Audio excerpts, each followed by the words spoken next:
Selamat sore, salam sejahtera untuk kita sekalian. Salam. Hari ini kita akan membahas tentang kisah Ayub, di mana kisah Ayub ini sangat terkenal, dan kita akan mengambil nas yang saya anggap familiar dari Ayub pasal 1. Ayub pasal 1 ayat 20 sampai dengan 21. Namun sebelumnya mari kita berdoa. Segala hormat, puji, dan syukur kami panjatkan kepadamu saja Bapa. Terima kasih Tuhan, Engkau telah menyertai dan membimbing kami. Ya Bapa, sebenarnya kami akan membaca dan merenungkan firman-Mu. Biar firman-Mu dapat bertumbuh, berkembang, dan berbuah dalam hati kami. Terpujilah nama-Mu dari kekal sampai kekal. Dalam nama anak-Mu Yesus Kristus kami berdoa. Amin. Ayub pasal 1 ayat 20 sampai 21 dengan perikop kesalehan Ayub dicoba. Yang demikian bunyi firman Tuhan. Maka berdirilah Ayub, lalu mengoyakkan jubahnya dan mencukur kepalanya. Kemudian sujudlah ia menyembah. Katanya, dengan telanjang aku keluar dari kandungan ibuku, dengan telanjang juga aku kembali kepadanya.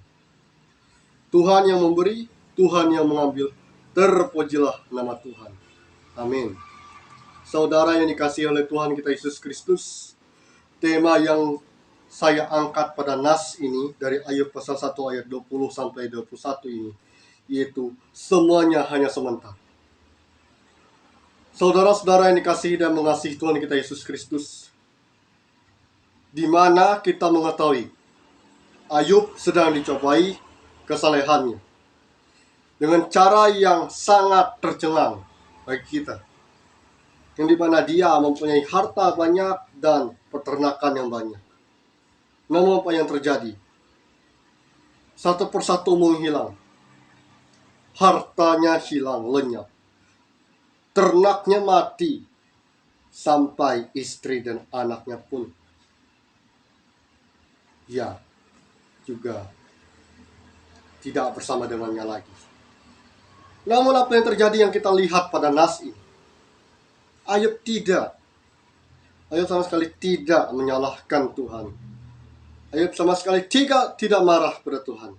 Tapi apa yang kita lihat pada nas yang kita lihat pada ayat 21b mengatakan, Tuhan yang memberi, Tuhan yang mengambil, terpujilah nama Tuhan. Saudara, kita berpikir, apakah Ayub ini masih waras dengan perkataan yang seperti Ayub katakan seperti itu?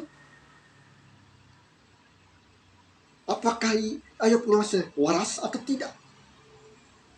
Namun, saudara, jikalau kita melihat dan saya melihat di sini mengatakan, Ayub meyakini bahwa semuanya itu hanya sementara. Semuanya hanya titipan dari Tuhan. Lalu apa nas yang menjadi teguran bagi kita? Mengapa kita harus mempergunakan segala sesuatu dengan baik,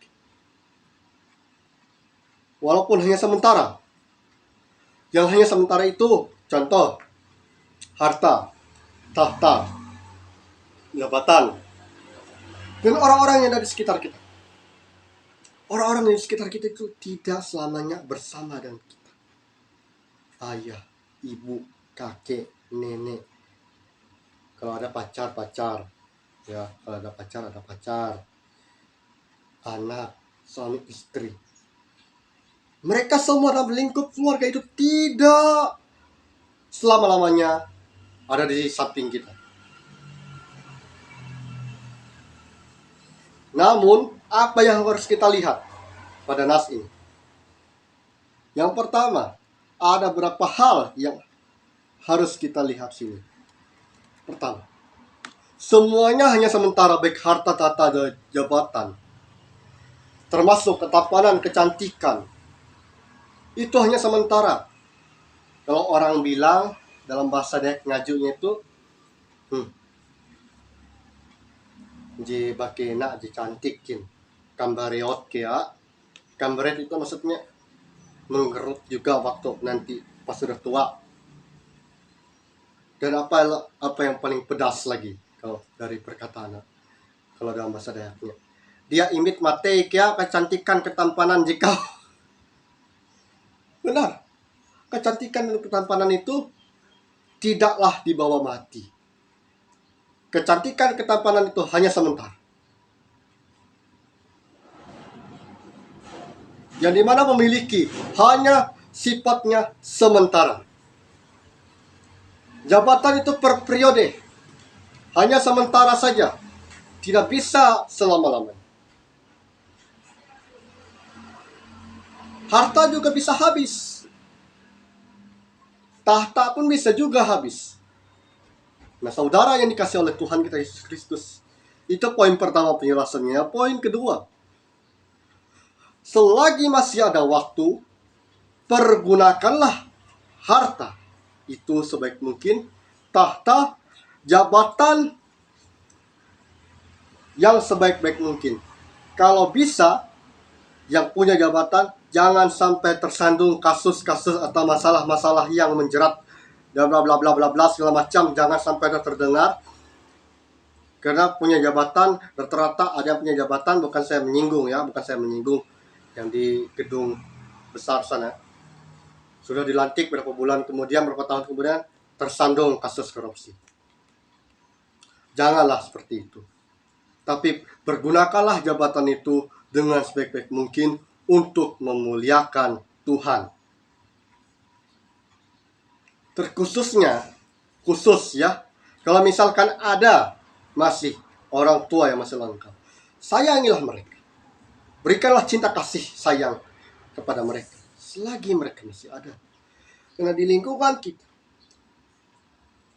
orang tua, sanak, saudara, rekan-rekan, teman, kolega, atau siapapun itu, sekalipun pacar, hanya sementara, tidak bisa ada di samping kita untuk selama-lamanya. Nah, terus, apa yang harus kita renungkan dari nas ini? Saudara yang dikasih oleh Tuhan kita, Yesus Kristus, semuanya hanya sementara. Karena itu, pergunakanlah waktu yang Tuhan berikan untuk kita, baik itu harta, tahta, dan jabatan. Saya penjelasan jabatan itu, kalau misalkan ada harta, kalau punya jabatan kan pastinya ada harta, pasti ada keuangan yang melimpah lah gitu lah. Ya pergunakanlah dengan sebaik-baik mungkin.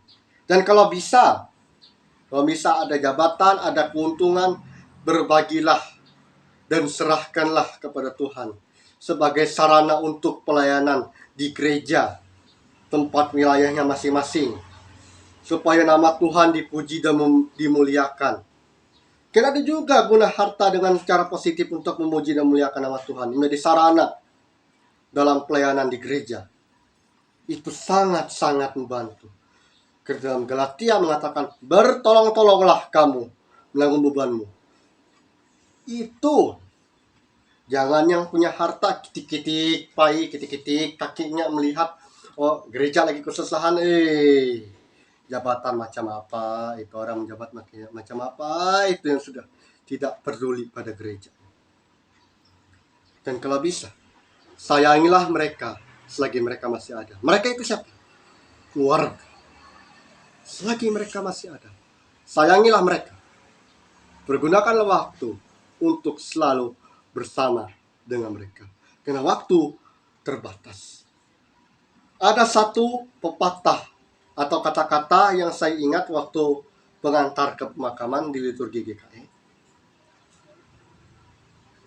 Begini kata, hidup ini dibatasi oleh waktu.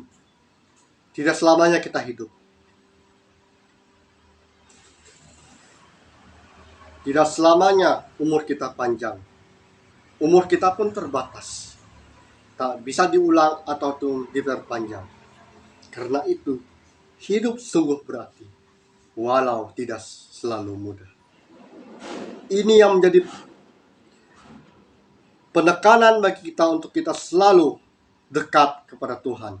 Bila kita dapat menggunakan waktu dan apapun yang ada pada kita dengan sementara dalam perjalanan hidup ini dengan sebijak-bijaksananya dan dengan sebaik-baiknya. Tuhan memberkati kita melalui firman-Nya. Amin.